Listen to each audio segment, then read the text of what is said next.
Hi hello dear friends. இன்னைக்கு நண்பர்கள் தினன்றதுனால எல்லாருக்கும் நண்பர்கள் தின நல்வாழ்த்துக்கள். இன்னைக்கு ஜவ்வரிசி பாயாசம் செய்யலான்னு இருக்கேன். அதுக்கு 100 கிராம் ஜவ்வரிசி எடுத்து 2 மணி நேரம் நல்லா சோக் பண்ணி வச்சுருங்க. ஊற வைக்கும்போது அதிக நேரம் வேகத்துக்கு எடுக்காது. நல்லா ஸ்மூத்தியாக இருக்கும். அதுக்கப்புறம் 400 ml பாலை நல்லா சுண்ட காய்ச்சி எடுத்து வச்சுருங்க தனியா. இந்த ஜவ்வரிசி எடுத்து அது கூட இன்னும் கொஞ்சம் தண்ணி, அதாவது ஊற வச்ச தண்ணியே அது கூட இன்னும் கொஞ்சம் தண்ணி சேர்த்து நல்லா பாயில் பண்ணுங்க.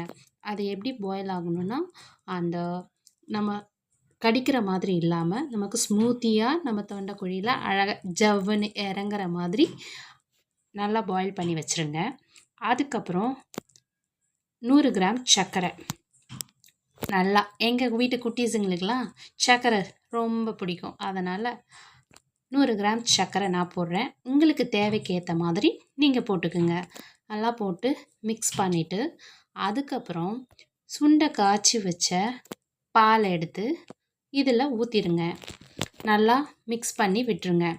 நல்லா கொஞ்ச நேரம் மிக்ஸ் ஆன பிறகு ஒரு பிஞ்ச் ஆஃப் சால்ட், கொஞ்சம் ஒரு ஒரு 1/2 ஸ்பூன் அளவுக்கு கொஞ்சம் சால்ட் போட்டுக்குங்க. ஏன்னா அது டேஸ்டியை என்ஹான்ஸ் பண்ணி கொடுக்கும். அதுக்காக சால்ட் ஆட் பண்ணுறோம். சரிங்களா?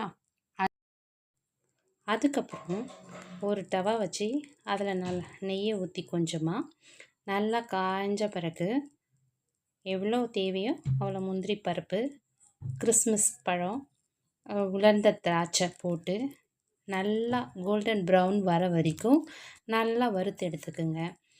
அதாவது நல்லா கோல்டன் ப்ரௌன் வரணும். அப்போ தான் அந்த அந்த பார்க்குறதுக்கு அழகாக தெரியும். நல்லா வெந்தும் இருக்கும், ஸ்மூத்தியாக இருக்கும்.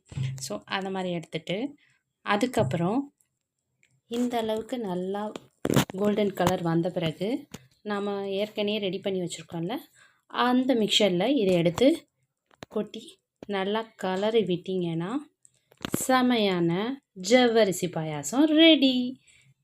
சாப்பிட்டு பாருங்கள். சாப்பிட்டு பார்த்துட்டு எப்படி இருந்துச்சுன்னு கமெண்டில் சொல்லுங்கள்.